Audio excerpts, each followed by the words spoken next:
did the clothing choices help you interpret the photographs?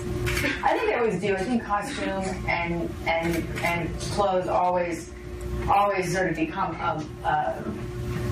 it becomes a great motivator for any character.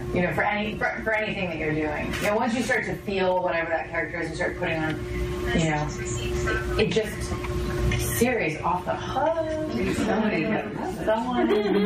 like, I mean, the clothes are like an armor, right? Like you put them on. Okay, that's great.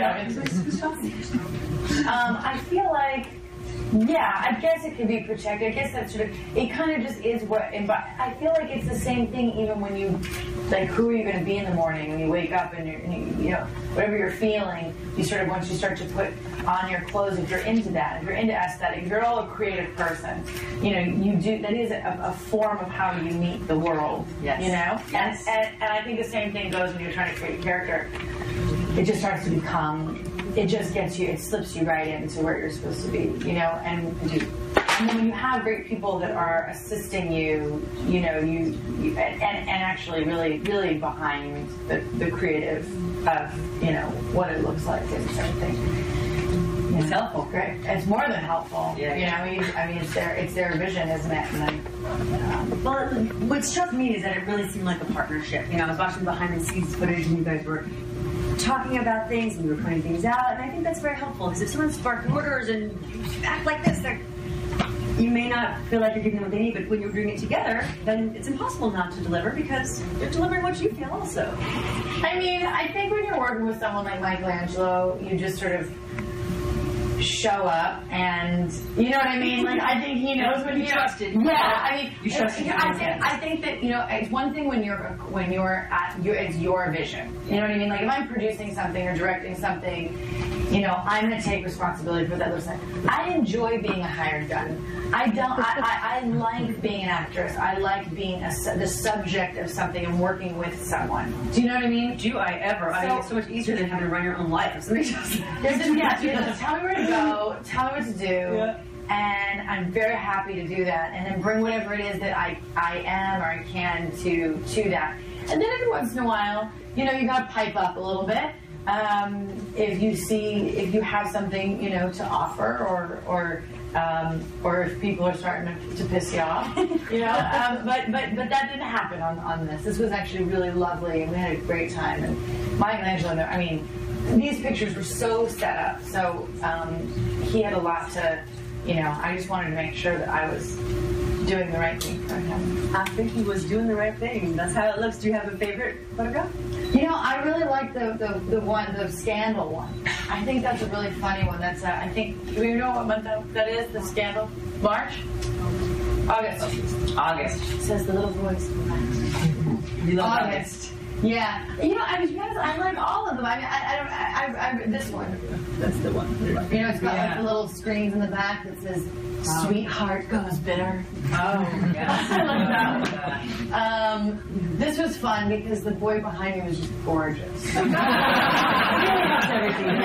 was so happy because he came multiple days on the shoot. He was in a lot of the pictures. Nothing like a returning gorgeousness. And then... yeah, they're all good. You're right. This was actually really fun because it was raining. So we had to do that. This was really fast. This was the one that actually, it was this big setup. We had to go outside, and then we're like, okay, and we had to hurry up and shoot it because it was raining. And then, there he is again. And that was. They were all great, It is hard to pick a favorite. How about a favorite outfit? I loved that Versace gown. As much as you liked that, those pants weren't too easy for me. So they weren't so easy? Well, they were really. We had to figure them out. I loved that dress. And that suit was great. So was that Versace? That suit? Versace. Yes. And I love that dress. They're all sparkly dress. And I loved the sparkly jumpsuit in the car. And that one. I like clothes. Yeah, right. And these are really I'll take fun. them all. I mean, I won't. Could you imagine if a real perfect candidate walked out in one of those things? Any one of those things, it would. Well, I feel like, well, maybe that's not necessarily very appropriate, but that would be nice, Well, it would be nice. For the male voters, I think it would be fantastic. They would love it. For the women voters. For all Anyone who voters. appreciates a good suit. Good outfit. Speaking of good suit, who are you wearing?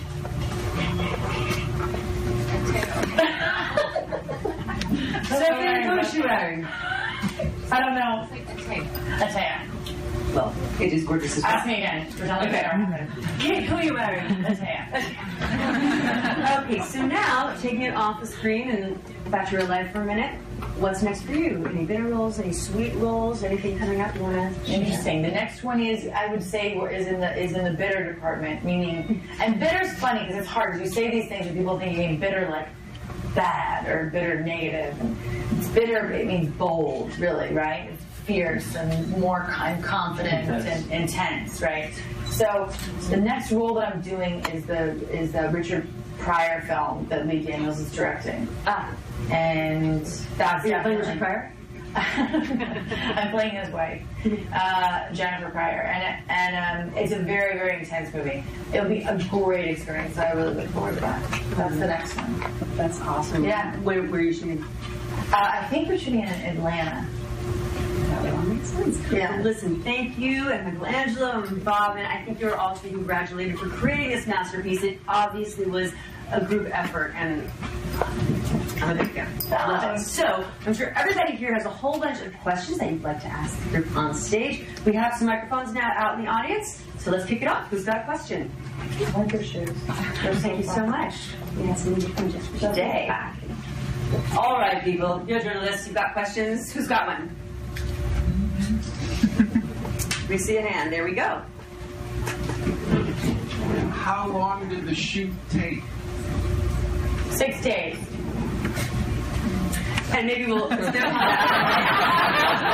Let's expand on that. How much pre-production went into it? Because, like you said, there were also staged. That's much longer, like 3 months. 3 months.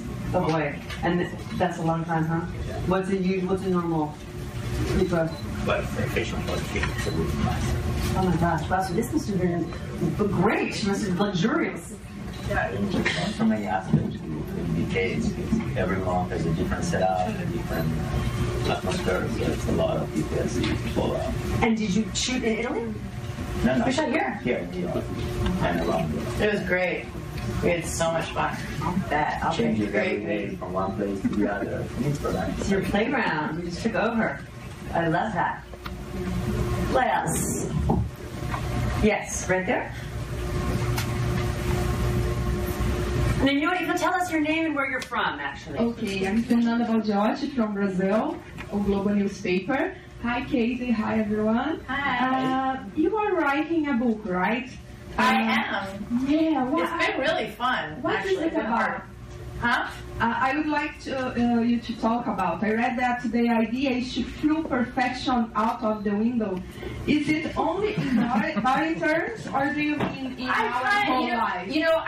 I'm going to keep it short because it's always one of those things that I don't want to get. But really, what it is that I get asked. The one question I get asked all the time is like, how do you balance your life? How do you stay fit? How do you stay healthy? How do you do all of this? And it ends up this sort of soundbite. It's something I'm so passionate about because it's constantly changing. It's never perfect. It never works out the way you think it's going to work out. And I can never. It never translates properly in a soundbite in these magazines or on a show where they're like, 5 seconds. And next thing you know, you're going, Kate Hudson works out like 2.5 hours a day. I'm like, I didn't say that. It's not what I'm. No, it's not. That's not what it is. And yeah. No, I don't. But so I just thought, I was approached. It was something that I would like to do, and I thought about it. I was like, I actually would. It'd be really nice to. There's a lot of girls out there who like to be motivated, and if you can motivate to be active and healthy and I really want to sort of motivate girls to sort of take the pressure off of themselves, like.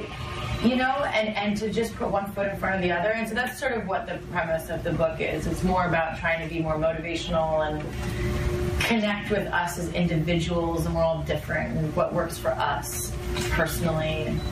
So it's been a nice process. It's fun. It's an interactive type of book, and a little bit more creative with the visuals. And it's fun. I'm excited about it. Can't wait to read it. You'll like it. Who else? Right there. Again, please your name and where you are from. Hi, I'm Christy Boyden. I'm from Bloomberg, and I'm wondering what political candidate you're supporting and why for 2016. Me? I'm a Democrat. And even though I probably fall in more as a centrist, I'm a registered Democrat. And to me, short and simple, I think the best person in both parties to run the country is Hillary. That's why. Yeah, she did her sweet. Yeah, I think she's a lot of both. Most people. Like most people, yeah. I think she's the best. I think she's she's just the best candidate for what we need right now. All right. Madame. I'm good, so you're okay. Hi, my name is Melissa Cassis, resident magazine in Manhattan. As a single mom, how do you do it? You go to soccer game. How do you do it? I'm a single mom. Yeah. You know? See? I mean, how do I do it? You know? Again, it's one foot in front of the other. I actually think it's probably, to be honest, it's actually easier being a single mom.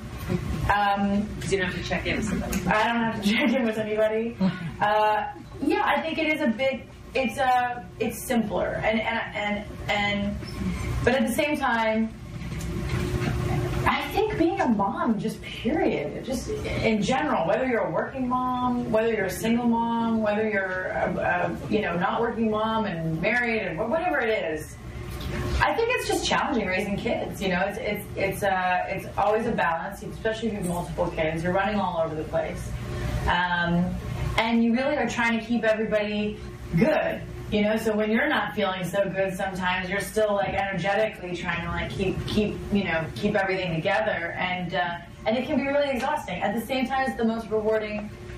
How do I do it single? I have a lot of help, which allows me, even if I'm in a relationship or single, you know, I wouldn't be able to work if I wasn't able to, you know, have like they say, you know, it takes a village. It really does. I've got great, my brother's amazing. We help each other out a lot, and our kids are we're constantly at Sometimes there's more children in your house than you expected. Like 5. Yeah. Well, my brother's actually uses me more so than sometimes I use him. Like he goes away for the weekend with his wife. He's like, you the kids, you know. I'm like sitting there. I'm like, I'm single. Like I was going to be out, you know. But yeah, it's great. We make it work. You just make it work, don't you? You know, that's the only thing you can do. Every moment, right, as a mother, I love what you said about it's challenging and it's rewarding all at the same time. I find even like the great moments a little challenging, so I'm afraid for them to end, and then the challenging moments, I feel also so pleased to have children that you even be having those moments with. I know. I kind of look at it sometimes like for me, I feel like whenever I start to feel that thing, which I think a lot of people feel when you have kids, or you're just like, okay, and you know, the anxiety starts to happen, or you got a lot of going on in the house and stress, and you're stressed out, whatever. I have this thing where in the back of my head, I'm going, you know what? Like my real mantra in life is, you know, it could all just go away, you know, and if I'm not living my life with that awareness, then I'm not gonna handle each moment as best as I can.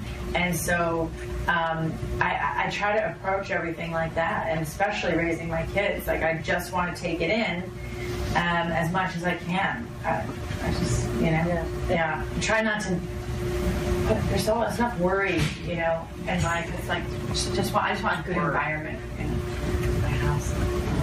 I mean, there's it's fascinating when people that if the movies are glamorous, every woman must be glamorous. Being a mother probably has a lot of unglamorous moments. This we know, and No, not in my house. yes, mine do that. I've heard that. A lot of mothers. I wake up looking like this. Yeah. I woke up Anyway, no, yeah. No, yeah. I mean, no, yeah. no, yeah. No. Yes. No, bitter and sweet. No. Really, isn't it? Yeah, it's normal, isn't it? It's not. It's actually not normal. It's not normal. I didn't become an actress to have a normal life. I you know, if I wanted a normal life, I'd probably I've made different choices. You know, I think as a creative person, sometimes you just, I don't know, you just sort of do your own thing and Hope it all works out. hope it all works out. Really. It's true. Yeah. I'm sure you go on about this, but there must be actually other questions. Sorry about that. Two moms about to go down that rabbit hole. Yeah. So, what other questions do we have? Right there. What's your name? Hi, Estine Berkowitz from Primetime Parenting, the lifestyle blog. But I want to know, the holidays are coming up. How do you spend on, where will you be, or what? How do you like to spend the holidays with Campari, of course, but what are you planning on doing? Me? Yeah. Well, I know what he's doing. We talked about it last night. I still haven't found out what you're doing. It's not what you think. He goes skiing. I go skiing. I grew up in Colorado, so we go home every year during the holidays. And then for Thanksgiving, it sort of changes every year, but it's now turned into I take care of Thanksgiving now in my house, and actually that's not true. I'm the venue. Mom still does everything. She likes to think that it's like, oh, it's Katie's, house, but it's Mom's all over it. So we do Thanksgiving at my house. So much better, right? Yeah, just opening the door and let somebody else come in and do all the stuff. I think it's great. No, I'm doing all the stuff. Mom's delegating. Are you sure you have the 2 turkeys? Are you sure you have this? Are you sure you have that? Yeah. I got it. Well, make sure you get that. I'm getting it. I cook it. Like I do pie. I do all the desserts. I love making pastries. So I make about 7 to 9 pies every year. How many now? This year I'm going to have a hard time, so I have someone actually helping me make the crusts. Because I'm going to be celebrating. My mom. Oh yeah, no, not my mom. My mom's going to be 70. Wow. I know, on the 21st. So we're going somewhere to celebrate. So it's going to be a bit of our family's going on a trip, and then we're coming right back right on Thanksgiving. So it'll be a little bit different Thanksgiving, but photo finish, sliding into home. Yeah, totally. Love it.